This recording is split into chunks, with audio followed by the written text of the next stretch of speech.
gas alam, terutama terdiri dari metana atau CH4 dengan sejumlah kecil hidrokarbon lainnya.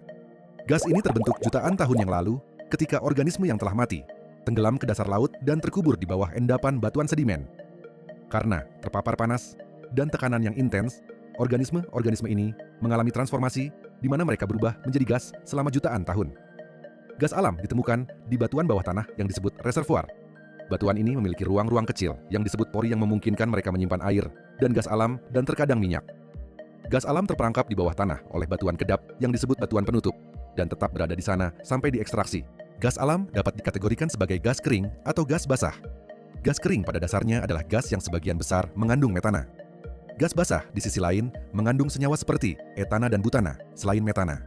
Cairan gas alam ini atau disingkat NGL, Natural Gas Liquids, dapat dipisahkan dan dijual secara individual untuk berbagai kegunaan, seperti dalam pendingin dan untuk memproduksi produk-produk seperti plastik. Gas alam konvensional dapat diekstraksi melalui pengeboran sumur. Bentuk gas alam non-konvensional seperti gas serpih, gas ketat, gas asam, dan metana lapisan batu bara memiliki teknik ekstraksi khusus. Gas alam juga dapat ditemukan di reservoir yang mengandung minyak dan terkadang diekstraksi bersamaan dengan minyak. Jenis gas alam ini disebut gas terkait. Pada masa lalu, gas terkait umumnya dibakar sebagai produk limbah. Tetapi di sebagian besar tempat saat ini, gas tersebut ditangkap dan digunakan.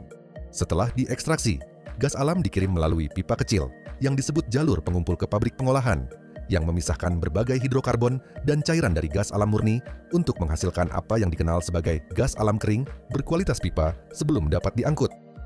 Pengolahan melibatkan 4 langkah utama untuk menghilangkan berbagai kotoran: penghilangan minyak dan kondensat, penghilangan air, pemisahan cairan gas, alam penghilangan sulfur, dan karbon dioksida gas. Kemudian diangkut melalui pipa yang disebut feeder ke pusat distribusi atau disimpan di reservoir bawah tanah untuk digunakan nanti. Dalam beberapa kasus, gas dicairkan untuk dikirim menggunakan kapal tanker besar melintasi lautan.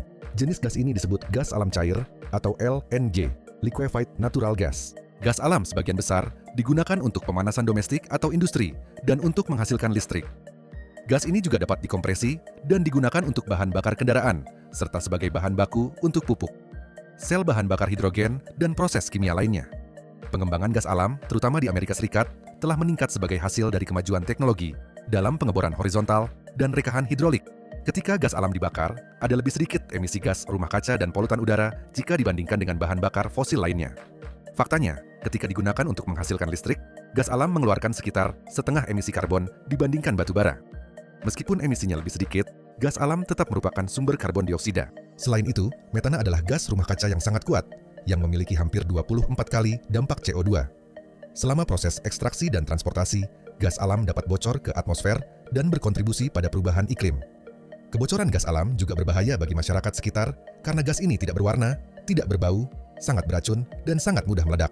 Itulah gas alam.